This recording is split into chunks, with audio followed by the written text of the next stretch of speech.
Thank you to Squarespace for sponsoring this video. Canada. Most of us know it as the friendly neighbour to the north, a place where snow falls in abundance and maple syrup flows like liquid gold. But beyond that, well, not many of us know very much about this country at all. Recently, Canada has been making headlines for reasons many of us never imagined. What I'd like to see, Canada become our 51st state. It's not for sale, won't be for sale, ever. A somewhat mysterious country suddenly seems to have everyone asking the same question. What makes Canada, Canada? What's it like to live here? What shapes the country's identity? And why, despite being so close, does it often feel so far away? Situated in eastern Canada, Quebec is the nation's largest province by area and stands out as the only place in North America where French is the official language.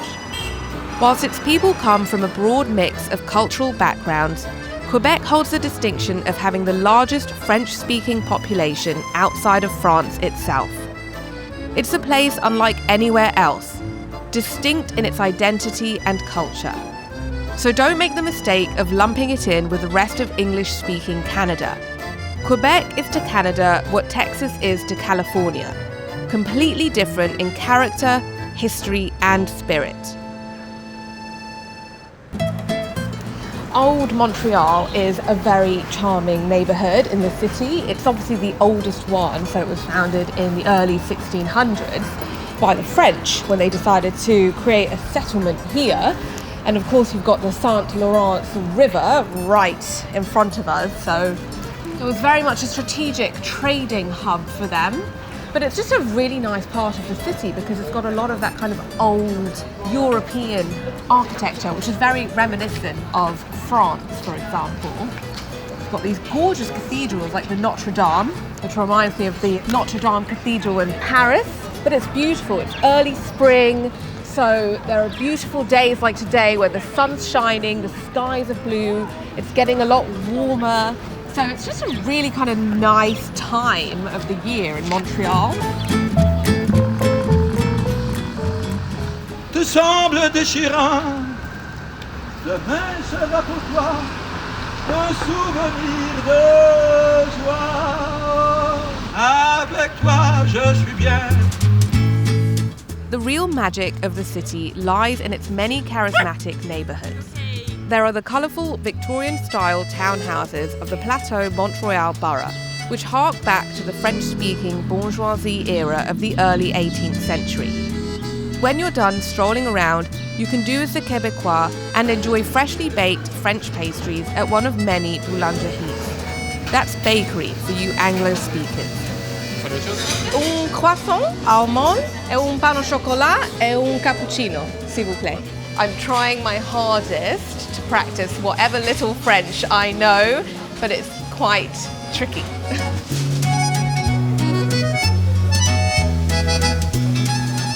Freshly baked pastries, and they're just so good, they're so fresh.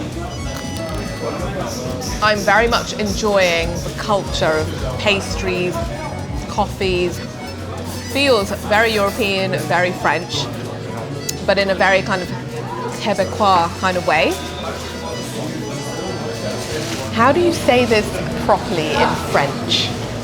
Croissant aux amandes. Croissant Aux amandes. aux amandes. Exactly. I'm trying to improve my French. Oh. Everyone here is like bilingual. Yeah, all the French speaking. Yeah, French people speak but a that's lot a big touchy English. question. First language. It's the first language, Yeah. and it's actually the law. Is it a law here that it's got to be? Well, that's the thing. That's the big touchy subject. Is that in Quebec it's the law, but in Canada they're trying everything to break the law. Yeah. Oh, really? So there's a lot of inner fighting, and Montreal is the center of it. Yeah, Who's trying to change? the Canadian government. Yeah.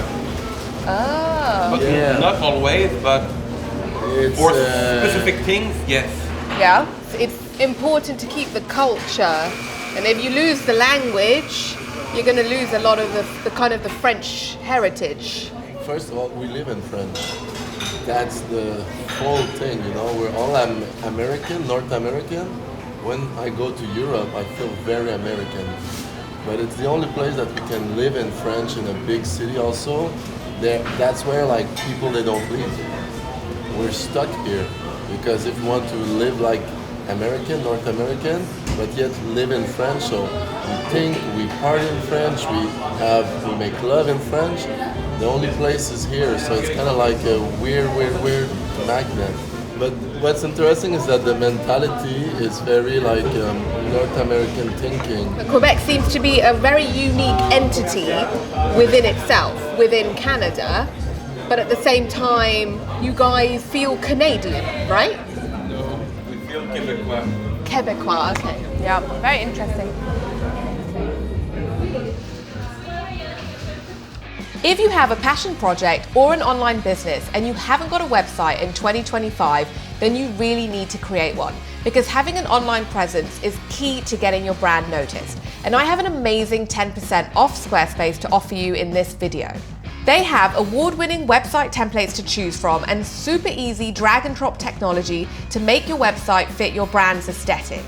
They make it easy to create a website even if you have no prior website building knowledge, using their amazing AI technology, which lets you customize your website to your liking. It's so easy to have your own e-commerce store, for example, and sell your products or services, with a variety of payment options and great tools like newsletters to keep your clients up to date about new product launches.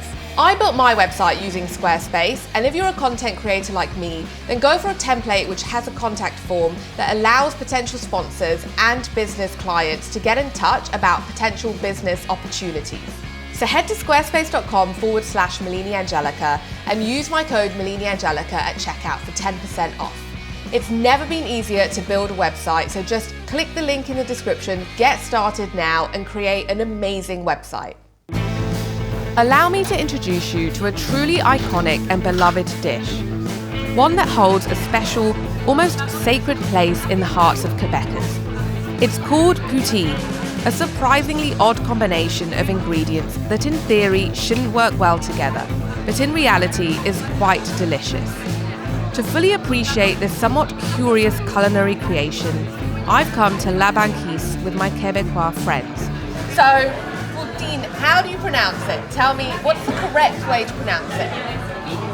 In French, it's poutine. If you want to say the real Quebecois way, it's poutine. So really, it is one of the very much loved things in Quebec, would you say? You cannot come to like Montreal, especially, and not order a poutine. Yeah, it's like the thing to do. Yeah. What makes the perfect poutine? The cheese has to be squeaky. Squeaky. So What does that mean? like So the cheese, curds. you have to kind of hear like the squeakiness of Yeah, the when you're cheese. chewing it, it's like.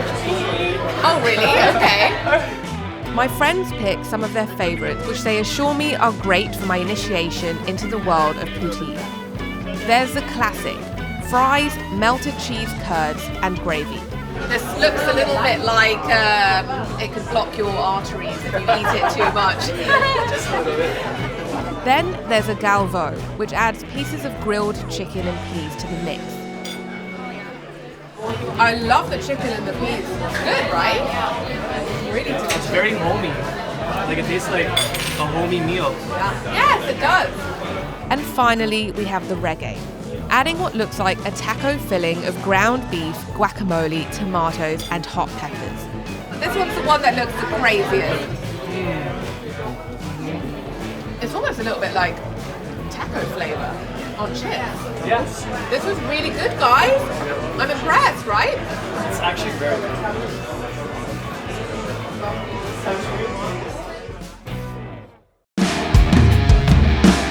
Below freezing temperatures are the norm for much of the year around these parts, and Quebecers are no stranger to that most wonderful of cold weather phenomena, snow. It's no coincidence then that Canada's national sport, ice hockey, is largely credited with having been born right here, in Montreal, and they happen to have the team with the most Stanley Cup wins in National Hockey League history. It's my first time here, so I don't know anything about about ice hockey. I'm not quite sure about it, but I've heard it's like the national sport of Canada. Yeah. Is that true? It is. Yeah? Trust me, everybody loves hockey here. Like what city, what province loves ice hockey the most, would you say? Oh, it'll be here. Here? Yeah, because we got the most Stanley Cups here. You got the most what? Stanley Cups here. We got 24. Stanley Cups. Okay. And 24 people. 24, wow. And so today, well, they're playing it versus Washington, right? Is this for the Stanley Cup? We're trying to fight for a Stanley Cup now, yeah. So you're like trying to qualify for it? Yes. Oh, is that what it is, the qualifiers? Qualify. Oh. This man has to score. He's got to what? He has to score. He's got to score. Suzuki. We hate the Leafs and we hate the Bruins even more. You hate the what? We hate the Maple Leafs and we hate the Bruins even more. Oh, that other hockey team? Yeah. Oh, okay. Cheers. Very nice to meet you guys. Cheers and cheers. Hopefully you enjoy the game. Yes, thank you. Montreal, do they have the best ice hockey team or does another province have a better team? Montreal's the best team. What about Maple Leafs? Terrible. Toronto? Terrible team. Terrible team? Absolutely terrible. So the Canadians of Montreal are the best? Absolutely. No work tomorrow? Everyone's gonna have a hangover, surely. We'll be at work for sure. With all that beer, right? Surely. No comment.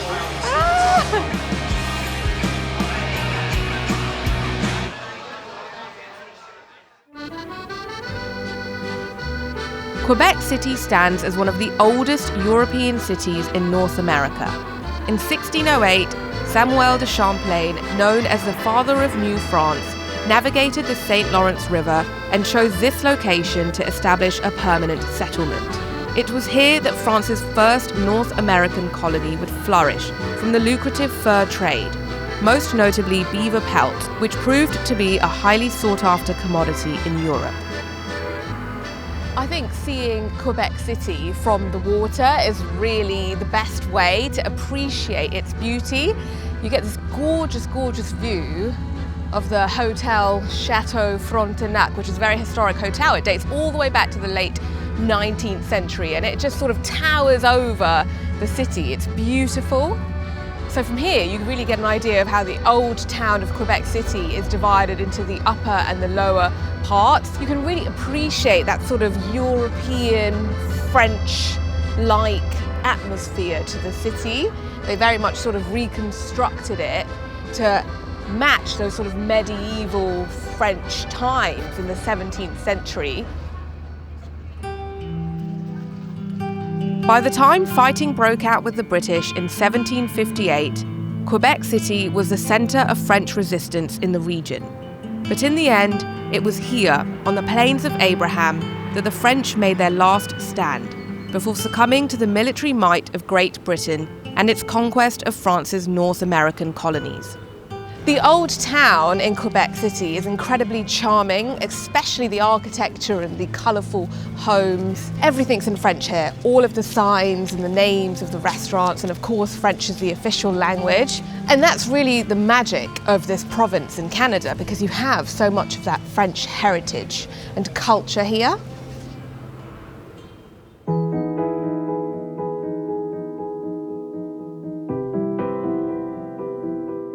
The French may have lost the battle to the Brits, but some things have stayed firm, proud, unchanged, and unapologetic in their Frenchness. Enter the Continental. It's the kind of place that makes one nostalgic for old-school French dining. No fleeting trends or updates, just good old cuisine ancienne. We're talking dishes you haven't seen since your grandmother's dinner parties. A vintage cruise menu at one of the big ocean liners with all the classics. I opt for the sirloin steak with the Meaux and Dijon mustard dressing, flambéed tableside by a dedicated professional, and served by a bow-tied pro who clearly takes pride in his performance. And honestly, the food is just as flawless as the service. Meat cooked to perfection and a delicious red Bordeaux to wash it all down with.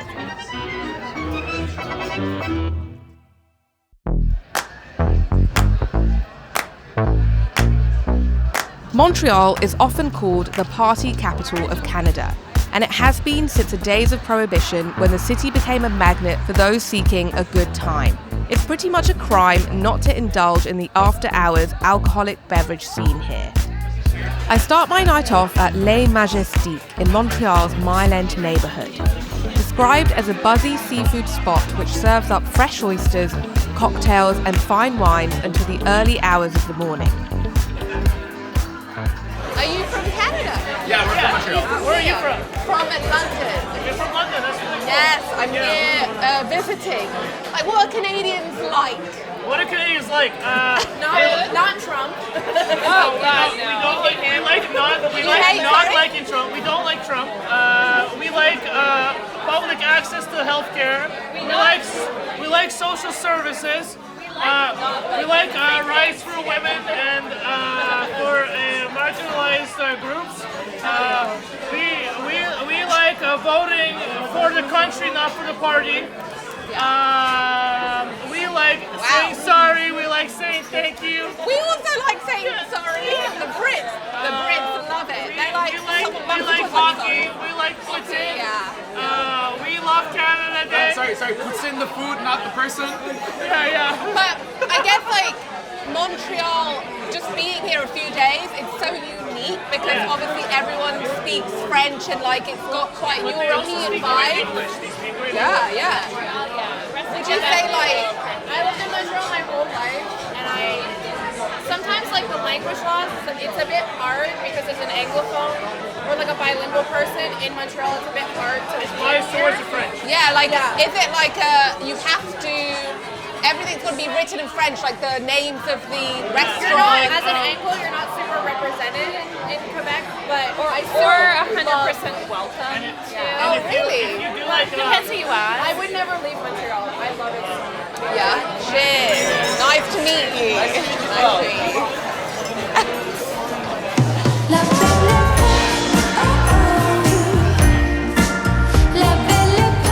Les Darling, just up the road, is reminiscent of old French glamour, with a round bar, vintage decor, and an impressive list of craft cocktails with names like Darling Spritz and Gin Queer. Do you like living here? I'm indifferent, but yeah, I love it. What are like some of the values that Canadians find important? I think that we're super like accepting of everything, like anything that you are, like bring it and we're there for it. Like anyone that's queer, we're there for it. Any type of like nationality, we're there for it. Like it doesn't even matter where you are, where you came from. I think it's just like if you treat people nicely, then we're down. Well, now all the conversation is about your next door neighbour. Exactly.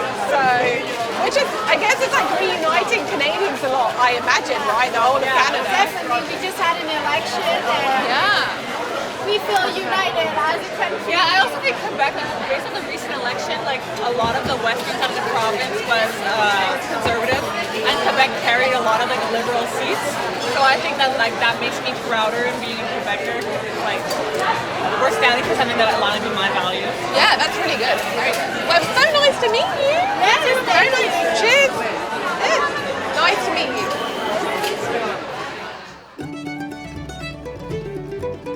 The sugar shack tradition, known as cabane à sucre, is nearly as old as maple syrup itself in Quebec, a region that produces 80% of the world's supply.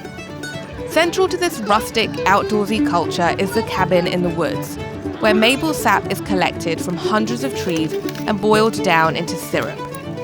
Over the years, many of these shacks evolved into makeshift dining spots. It's a time when maple sap flows from the trees, and Quebecois visit these sugar shacks to enjoy it in an endless variety of foods and desserts. Bonjour. What's your name? Pierre. Pierre. So this is a... This is a dining sugar shack. It reflects the early 1900s. Oh, is that when it opened? I took apart, no, it opened in 1978 and I took apart 10 barns, brought the material and rebuilt all of it. Wow. So this is very much maple syrup It's from Quebec? Canadian heritage. Oh yeah, so it's very much a cultural tradition. That's right, exactly. And they make most of the world's maple syrup in Quebec? 80%. Yeah. 80%. Did you have a good yield? A very excellent year. Yes, an excellent year? Yeah. Plenty of maple syrup. Yes, and the sugar daddy. Oh, the sugar daddy. My son, Stéphane. Oh, your son, Stéphane. Yeah. Hi, Stéphane.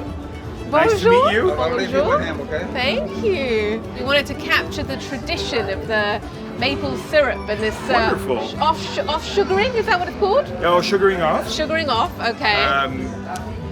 Or celebration of the end of the winter and the new crop of maple syrup. So end of winter, beginning of spring, when we're getting the right temperatures to get maple water from the trees. This is when you're starting to extract it. Correct, now. and boiling it into maple syrup. Oh, he's got the special wine for you. Wow. Merci beaucoup. Oh, so this is your...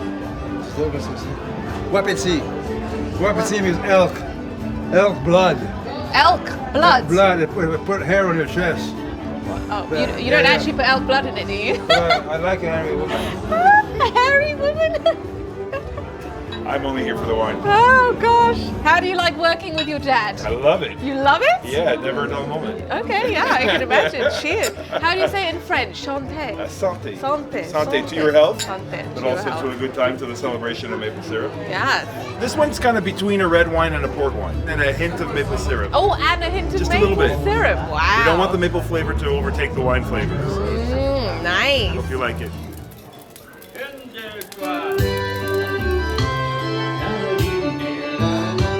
The meal begins with an endless array of maple-infused dishes. Sugar-cured country ham, country-style sausages, meat pie, traditional meatball stew, wood-fired baked beans, old-style mashed potatoes. What an absolute feast! The only thing left to do is to enjoy this maple-laced meal and try to leave some room for dessert. So we have reached the finale, which is the sweetest dish of the day, pancakes and a maple pie. And of course, a big bottle of maple syrup to drizzle over the pancakes.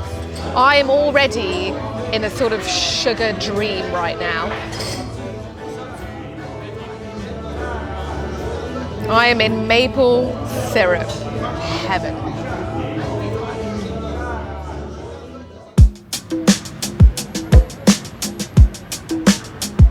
Toronto is often described as Canada's economic and cultural capital. With global city status and a skyline reminiscent of 20th century architectural fads, the city's growth has been impressive, officially becoming Canada's largest city in 2001 with some 6 million people in the greater metropolitan area. Though much of the rest of Canada can at least agree on their seemingly collective dislike for this city, there's no doubt that for many outside the country, Toronto is a place that comes to mind when thinking of Canada. Toronto is a city that really started as a little settlement here in front of the Lake Ontario because, of course, all of these settlements needed to be close to lakes flowing out to the river for maritime trade, which allowed the Europeans who came over to trade with other parts of the world. So it really has grown from there. It's a sprawling metropolis today. And I took the ferry over from the harbourfront to Centre Island. It's very nice because even though it's like a very urban city, there are lots of green spaces like these islands that you can escape to. And from here you get an amazing view of the shoreline along the Ontario Lake, which is absolutely massive, and you can really see the urban sprawl of this metropolis from here. And I'm very excited to check out the vibe here in Toronto and just see how it's different to somewhere like Quebec, for example. Toronto also wins the title for being the most multicultural city in the world, with just over half of the population being born outside of Canada and over 180 languages spoken in the city. This has created a patchwork of many different neighbourhoods, each with a distinct cultural feel, all coming together to make Toronto the international city that many are attracted to today. This neighbourhood in Toronto is called Kensington Market, and it's quite cool because it's got a lot of different restaurants, all of them serving kind of different cuisines from different countries, which is very cool. I've heard some of the Jamaican places here are really great. So it's a cool part of Toronto, and I really feel like it shows off how multicultural this city is, because you just have a blend of people here from everywhere. I've heard this place is amazing, Golden Patty, and they're meant to be doing amazing Jamaican patties. I'm going to have to try one, I think. Hi, can I get the one goat patty and one mild beef patty, please? Thank you. Do you come here often? Yes. Yeah? Is it good patties? Good patty, yeah.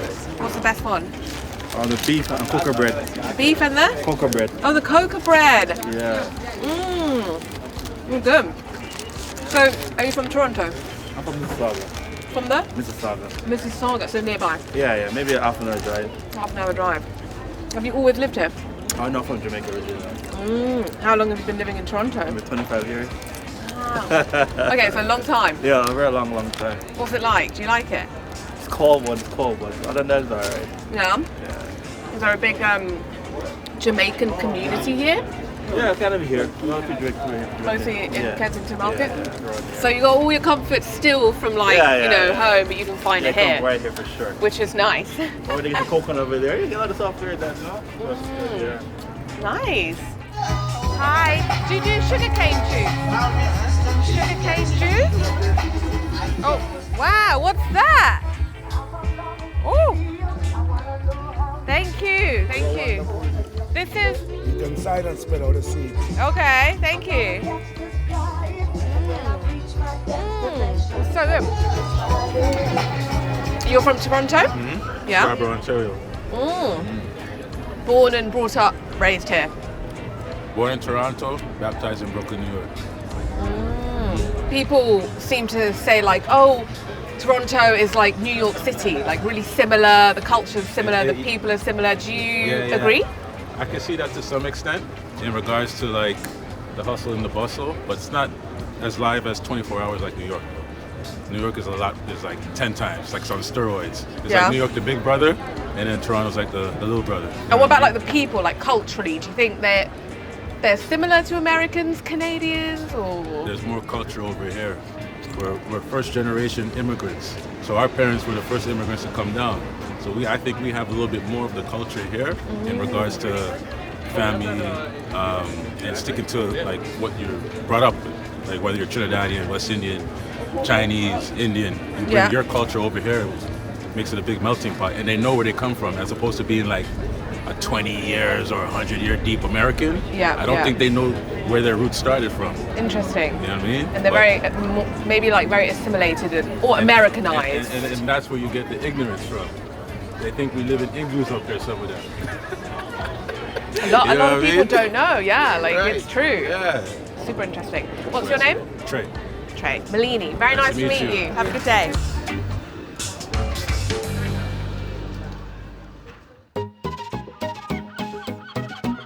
When people cook at home, they cook with the intention to nourish the people in their families. And I think intention plays a big role in the way a person who's eating feels. Midori moved to Toronto 3 years ago and runs a successful monthly supper club. The first of its kind to serve up coastal Indian dishes from her homeland, which she feels is hard to come across in Western takes on Indian cuisine. This is your first course. It's called a pulasheri. This dish comes from the state of Kerala. In coastal India, they have a beautiful way to cook their fruit. They cook it in spices, with tamarind, with a little bit of jaggery. But I feel like pineapple adds a little more zing to it. That's why we chose pineapple. We have it for you with a corn tostada. So pick it up and go into it. How's your experience been as somebody who's like moved from abroad? Just very curious about that, I guess. For me, it was super easy. Like, I thought it was really easy, and I never felt it in Toronto. But if I went to Victoria or Montreal, that's where I felt like I was in a different country a bit, because I didn't see people who looked like me as much, you know?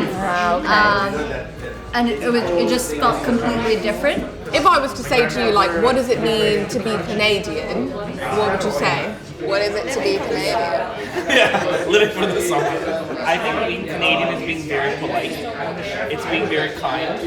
We're the best tourists. I think that people love Canadians wherever you go. We're just very nice people. Like, where do you think the nice people comes from? Just out of curiosity, because I've heard that a lot too. I think part of it is like an acceptance. Like people in Canada are pretty accepting and welcoming to like different cultures and to like different experiences and to different ways of doing things, and like more open to the world in a way, I guess. Oh, okay. More inclusive in a way. Yeah, because more it's like inclusive. like it's not like somewhere where like in the US you have to like convert to being an American first, and then you can introduce your like the other parts of your who you are. In Canada, it's like no, come here and you can be who you want to be, but you're also Canadian at the same time. Sounds like, or it seems like, Canadians are quite place a lot of importance on kind of that kind of being able to be who you want to be and being respected. So what is this?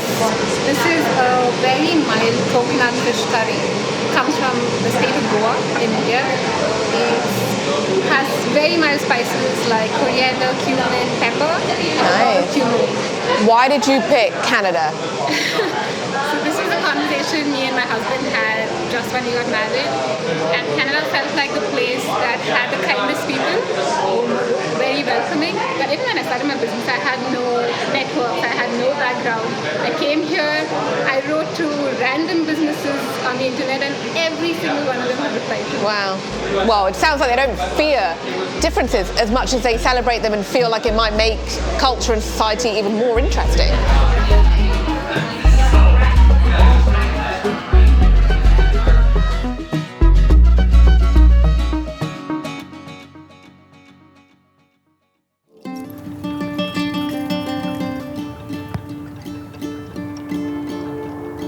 Nova Scotia, a rocky peninsula on the Atlantic coast of North America and one of Canada's 3 maritime provinces.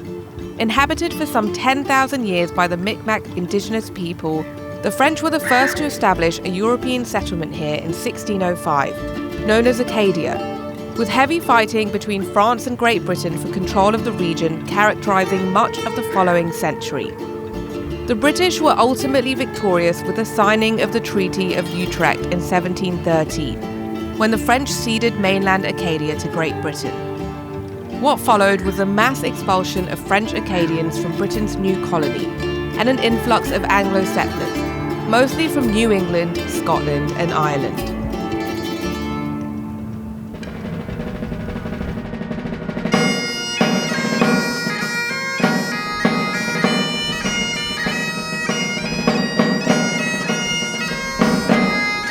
The history of Nova Scotia is really quite fascinating. Here, there's a lot more British and Scottish heritage. The reason why they wanted to have a settlement here is because of the harbour.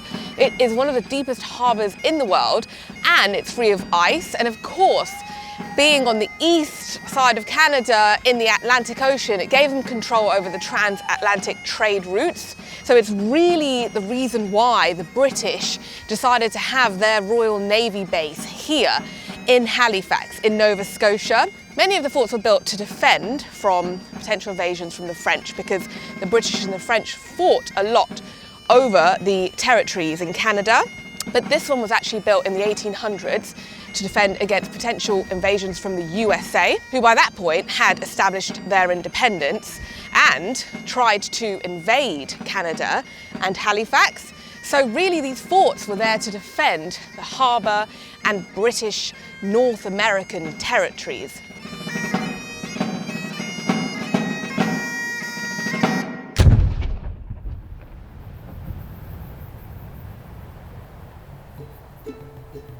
For over 500 years, the icy waters off the coast of Nova Scotia overflowed with a seemingly endless bounty of fish, namely groundfish like cod.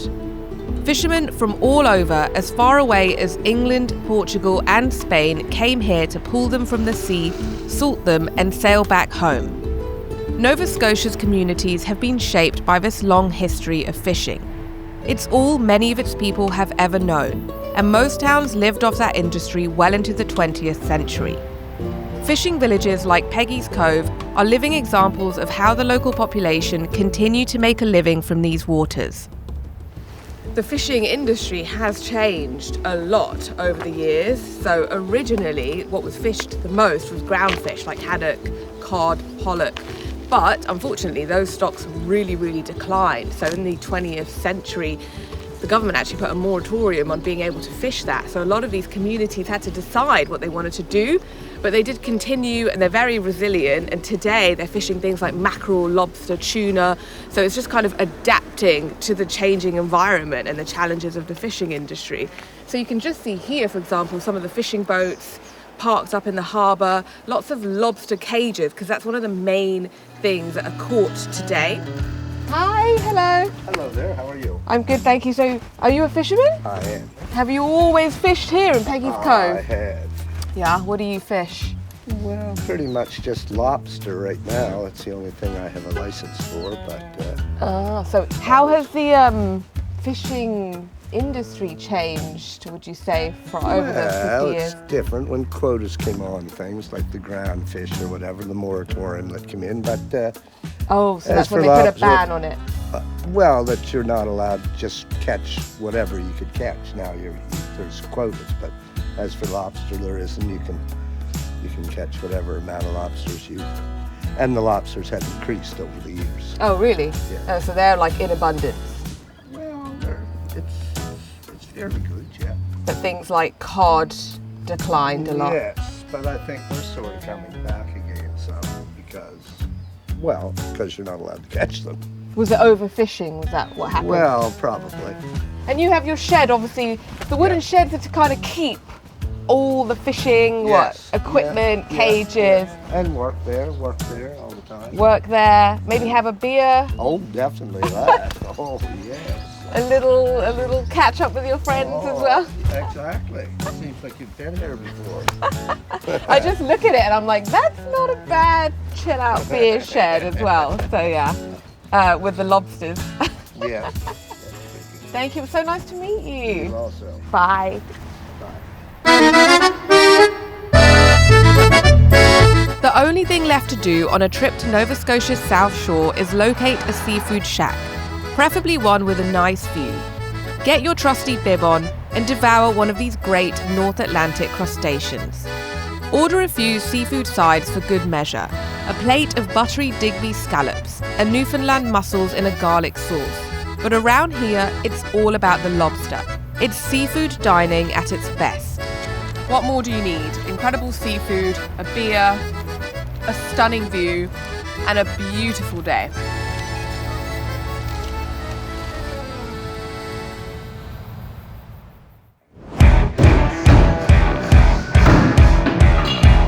I'm always up for trying out cultural activities when I'm in a new place.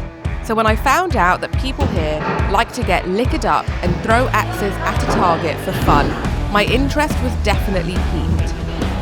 Going back to the days of the Canadian lumberjacks who threw axes as a form of entertainment and to show off their skills, of course. I'm just hoping they don't bounce off and hit me, or anyone else for that matter, in the face. When you do it, have that dominant hand, top. Right on top. Bring it back. Oh, yes! I did it!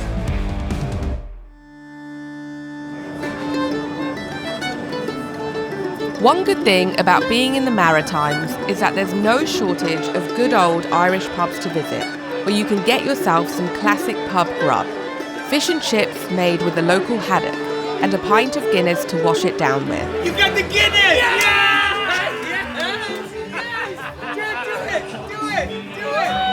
What am I gonna do? What am I gonna do? Do it! Drink it! Chug, chug, chug, chug, chug, chug, chug, chug, chug, chug, chug. You can do it! Hey! That's like a meal, isn't it? Are you from here? Nova Scotia? Yes. Yeah, Nova Scotia. Whereabouts? North Nova Scotia, a little island. Cape Breton. Cape Breton, the very Scottish island. Yeah. You like so that? do you guys have a Scottish heritage? No, my heritage is purely English. Oh, English? Okay. Yeah. We've got something we're in covering common, our right? angles. Yeah. How Canadian is Nova Scotia? Well, we're the beginning of our country. We're a melting pot. We were New Scotland. Nova Scotia is New Scotland. Yeah, this was like one of the original settlements by the Europeans. That's right, yeah. Victoria Day is on Monday. That's right. And obviously that's kind of a celebration of the British monarchy, which is constitutionally the monarchy of Canada. That's right. Are people into that here? Yes, some. Like, I don't think about them all the time, but I have a huge amount of respect for them. And I have a huge amount of interest in the history behind it. So I'm very much still happy that we're connected to such an ancient culture. Because when you think about it, North America, we're still in our infancy age, right? We're only 300 to 400 years old. You know, England is thousands and thousands of years old. Cheers! Cheers! Cheers!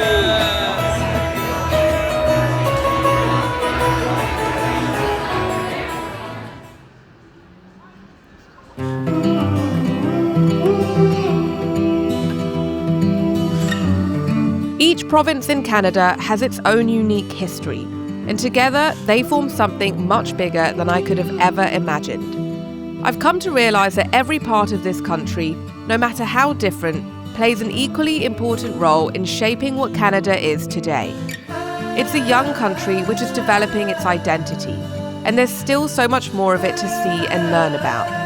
My first visit here has left me excited to come back and explore more. For this place has a way of getting under your skin, of connecting you to its past and to the people who are shaping its future.